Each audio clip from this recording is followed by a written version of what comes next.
أعوذ بالله من الشيطان الرجيم. بسم الله الرحمن الرحيم.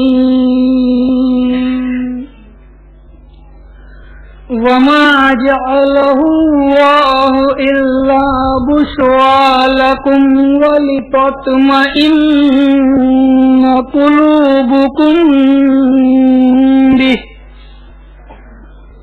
وما النصر إلا من عند الله العزيز الحكيم. ليقطع طرفا من الذين كفروا أو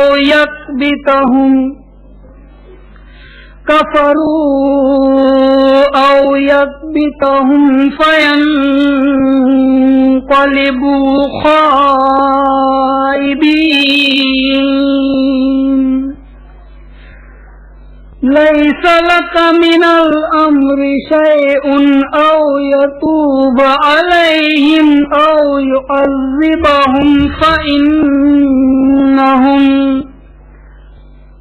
يعذبهم فإنهم ظالمون. ولله ما في السماوات وما في الأرض. يغفر لمن يشاء ويعذب من يشاء والله غفور رحيم. يا أيها الذين آمنوا لا تأكلوا الربا أضعافا مضاعفة واتقوا الله لعلكم تفلحون. واتقوا النار التي أعدت للكافرين. وأطيعوا الله والرسول لعلكم ترحمون. صدق الله العلي العظيم وصدق رسوله النبي الكريم. السلام علیکم. اعوذ باللہ من الشیطان الرجیم. بسم اللہ الرحمن الرحیم.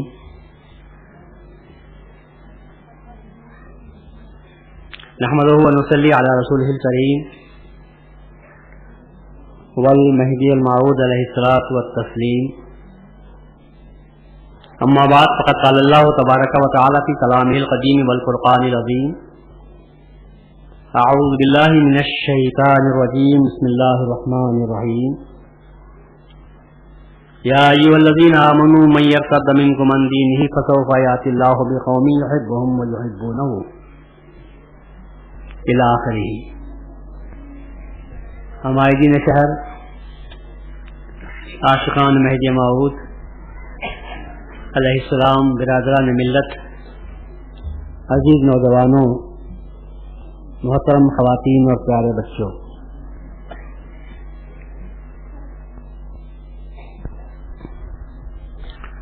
ابھی تک جو آپ نے اس وقت کلام سنے مستی و معرفت کی میں ڈوبے ہوئے نظر آ رہے تھے. ایک سما سا بند گیا تھا، ایک کیف طاری ہو گیا تھا. اب اس میدان سے دلیلوں کے میدان میں آنا ہے. وہ بیان عشق کا تھا، اب اپنے آپ کو مجھے کھینچ کر عشق کے میدان سے عقل کے میدان میں لانا ہے. آپ پرواز کر رہے تھے،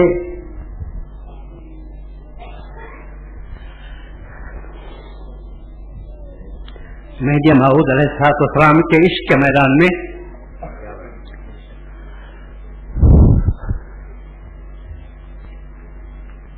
اور اب مہدی موعود کا ثبوت پیش کرنے کے لیے اڑنے والوں کو چلانا پڑ رہا ہے۔ یہ وقت کی ہے، بے بسی کی بات ہے۔ اس قسم کا ثبوت تو دوسروں کے سامنے ہم کو دینا چاہیے تھا، لیکن آج خود اپنے دلیل چاہتے ہیں، ثبوت مانگتے ہیں، اس لیے کہ زمانہ بہت آگے بڑھ چکا ہے۔ اب زمانہ اندھی تقلید کا نہیں رہا۔ پدرم سلطان بود کا زمانہ چلا گیا، باپ دادا کی اندھی تقلید کرنے کے لیے لوگ آج تیار نہیں ہیں۔ کچھ تو تعلیم کی برکت کہیے اور اس سے بڑھ کر یا ٹی وی کی لعنت کہیے، آج ہر ایک کو کے منہ میں زبان آ گئی ہے اور ہر زبان بولنا سیکھ گئی ہے۔ معاشی اعتبار سے ہو کہ معاشرتی اعتبار سے، مذہبی اعتبار سے ہو کہ سیاسی اعتبار سے، آج کسی کے منہ میں زبان خاموش نہیں ہے، اور کسی کا ذہن بھی چپ نہیں ہے، برابر ذہن سوچتا رہتا ہے، زبان بولتی رہتی ہے۔ اور وہ ان چیزوں کو روکنے کا جو ہمارے پاس اہم ترین طریقہ تھا وہ صحبت صادقین تھا، کنٹرول کرتی تھی صحبت صادقین۔ اب صحبت صادقین بھی باقی نہ رہی، اب جو صحبت مل رہی ہے وہ غیروں کی صحبت مل رہی ہے، اور غیروں کے پاس ہم سے زیادہ چرب زبانی ہے، غیروں کے پاس عمل ہے، غیروں کے پاس کام ہے، غیروں کے پاس تحریک ہے، ہمارے پاس جمود ہے، خاموشی ہے، وہی لکیر کے فقیر بنے ہوئے چلے جا رہے ہیں۔ تو ایسی صورت میں آج کا نوجوان جو فعال بننا چاہتا ہے، ایکٹیو بننا چاہتا ہے، آج کا نوجوان محرک بننا چاہتا ہے، آج کا نوجوان ایک حرکت کی قوت بننا چاہتا ہے، آج کا نوجوان ہاتھ پر ہاتھ دھرے بیٹھے رہنا نہیں چاہتا، بلکہ آج کا نوجوان تو کچھ کرنا چاہتا ہے، اور کرنے کے لیے اگر اسے یہاں میدان نہ ملے تو وہ باہر چلا جائے گا، وہاں جائے گا جہاں میدان ملتا ہے۔ اگر ڈبھوئی میں نوکری نہ ملی تو آپ بڑودہ نہیں چلے جاتے؟ کیا آپ احمد آباد نہیں چلے جاتے؟ ارے عرضیاں لکھ کر ڈالتے ہیں، کہیں بھی جاب ہندوستان نہیں دنیا کے کسی کونے میں بھی مل جاتا ہے تو آدمی وہاں جانے کے لیے تیار ہے، اس لیے کہ آدمی کچھ کرنا چاہتا ہے، یہاں میدان نہیں۔ تو وہ زمانہ گیا کہ یہ میرے گھر میں یہ املی کا پیڑ میرے دادا کا بنایا ہوا تھا اور اب میں اس کو چھوڑ کر نہیں جاؤں گا، اور اگر نوبت آ جائے تو اسی پر پھانسی لے کر مر جاؤں گا، وہ زمانہ چلا گیا۔ اب تو کہتے ہیں کہ دادا نے پیڑ لگایا ہوگا، میں باہر جا کر باغ لگا لوں گا، میں باہر جا کر باغ لگا لوں گا۔ تو آج جو دور ہے وہ حرکت کا دور ہے، پروانے چراغ چاہتے ہیں، پروانے روشنی کے بھوکے ہیں۔ اگر آپ مسجد کے اندر روشنی نہیں جلائیں گے اور سامنے مندر میں روشنی ہوگی تو یاد رکھو پروانے مسجد کو چھوڑ کر مندر کی طرف چلے جائیں گے۔ اب ہم پروانوں سے کہیں کہ پروانہ تم کیا کرتے ہو؟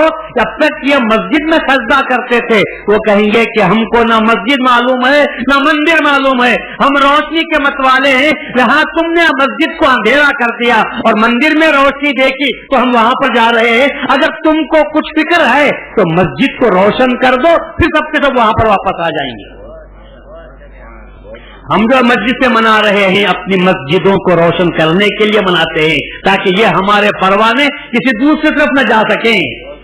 یہ روشنی کا انتظام جو یہاں پر علمی حیثیت سے، فکری حیثیت سے، ذہنی حیثیت سے کیا جاتا ہے، محض آپ کو جو فیڈنگ کی جاتی ہے، آپ کے ذہنوں میں کوج میں جو باتیں بٹھائی جاتی ہیں وہ اس وجہ سے بٹھائی جاتی ہیں کہ کل کو آپ یہ نہ کہیں کہ ہمیں بتلانے والا کوئی نہیں تھا، سمجھانے والا کوئی نہیں تھا، ہم اگر بھٹک گئے تو ہم پر الزام مت رکھو، بلکہ ہر الزام ان علماء پر رکھو، ان مشائخین و پیرزادوں پر رکھو جنہوں نے ہم کو کچھ نہیں سکھایا، جس کی وجہ سے آج ہم بھٹک کر جا رہے ہیں. تو ہمارا بھٹک جانا، ہمارا گمراہ ہو جانا، ہمارا راستے سے ہٹ جانا، اس کا وبال ہم پر نہیں پڑتا، اس کا وبال تو ذمہ داروں پر پڑتا ہے کہ انہوں نے معقول کو انتظام مسجدوں میں روشنی کا نہیں کیا تھا، انہوں نے محفلوں میں روشنی کا کوئی معقول بندوبست نہیں کیا تھا، جس کی وجہ سے ہم بھٹک رہے ہیں اور دوسری طرف ہم جانے کی کوشش کرتے. تو کل کو آپ میں سے کوئی یہ نہ کہے کہ صاحب ہمارے لیے کوئی انتظام نہیں ہوا، تو اس مجلسوں کا انتظام ان پروانوں کے لیے جو روشنی کے مت والے ہیں تو ان کے لیے کر دیتے ہیں تاکہ ان کو چسکا لگ جائے. اور فقط روشنی کا انتظام ہم اس لیے بھی کر دیتے ہیں تاکہ ہم یہ تم سے کہنا بھی چاہتے ہیں کہ کب تک تم دوسروں کی روشنی کو دیکھا کرو گے. ارے جگنو بن جاؤ کہ جس کے پاس خود روشنی رہتی ہے اندھیروں میں جب جاتا ہے تو اپنی روشنی خود ساتھ رکھتا ہے اور دوسروں کو بتاتا رہتا ہے کہ میں اب معمولی پروانہ نہیں رہا، اب میں جگنو بن چکا ہوں، اب میرے پاس روشنی آ چکی ہے. تو ہر مہذبی نوجوان کو میں جگنو دیکھنا چاہتا ہوں. کب تک تم اندھیروں میں کو کوستے رہو گے، کب تک تم روشنی کو طلب کرتے رہو گے. آج ہم جو بیان کرتے ہیں ان 14 مجلسوں میں جو بیان ہوتا ہے، اس کا مقصد یہ ہے کہ غیروں کی روشنی سے تم اپنے آپ کو مستغنی کر لو. اب تم میں خود ایک روشنی پیدا کر لو، ایک کرنچا پیدا کر لو، اور دیکھو جب کرن تم پیدا کرو گے تو اللہ تبارک و تعالیٰ اسی کو شمس و قمر بنا دے گا.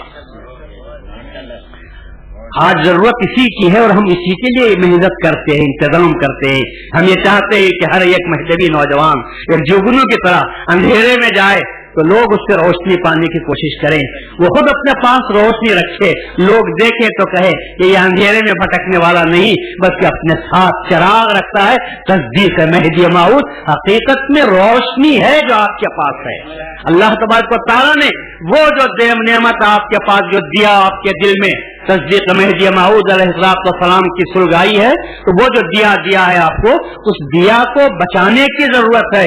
آبا و اجداد نے دیا، اور جب اس میں روشنی کم ہوتی گئی، جب روشنی کم ہوتی گئی تو میاں نے کہا کہ نہیں، اس چراغ کو جلانے کے لیے اب تیل کی ضرورت نہیں، میں اپنے جسم کا سارا خون اس کے اندر ڈال دوں گا.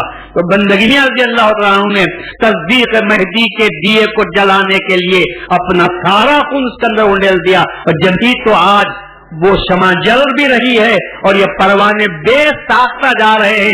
میں سنتا ہوں اور سنتا آ رہا ہوں کہ کچھ لوگ وہاں جانے سے منع بھی کرتے ہیں، کچھ لوگ فاتحہ پڑھنے سے بھی منع کرتے ہیں، کچھ لوگ پھول ڈالنے کے سے منع کرنے کی بھی کوشش کر رہے ہیں. یہ وہابیت کی قسم ہے جو یہاں پر پھیلانا چاہتے ہیں. مگر میں سمجھتا ہوں کہ پروانے چھوٹے ہو تو کیا، ان کا غول جب آگے بڑھے گا تو یہ باطل چراغوں کو بھی بجھا کے رکھ دے گا، باطل چراغوں کو بھی بجھا کے رکھ دے گا. ایک آدھ پروانہ ہو تو چراغ پر جل کے مرتا ہے، لیکن کئی پروانے آ جائے تو چراغ کو بھی بجھا کے رکھ دیتے ہیں. اس وجہ سے اگر یہ سب کے سب ٹوٹ پڑیں گے تو وہ باقی بھی نہیں رہے گا. مجھے اللہ تبارک و تعالیٰ سے کبھی امید ہے کہ میاں کا خون رائے گا نہیں جائے گا. وہ شمع جو چھلکی ہوئی ہے گجرات میں اور اس کے پائنتی جو پائیں پڑے ہوئے ہیں، ان میں تو اللہ تبارک و تعالیٰ نے مہدی موعود علیہ السلام کے تعلق سے وہ محبت اللہ نے رکھی ہے. اب اس محبت کو آگے بڑھانا ہے، پروان چڑھانا ہے، اور آئندہ آنے والی نسل میں اس محبت کو منتقل کرنا ہے. اور ہم جو آپ کام کر رہے ہیں وہ یہی کام کرتے ہیں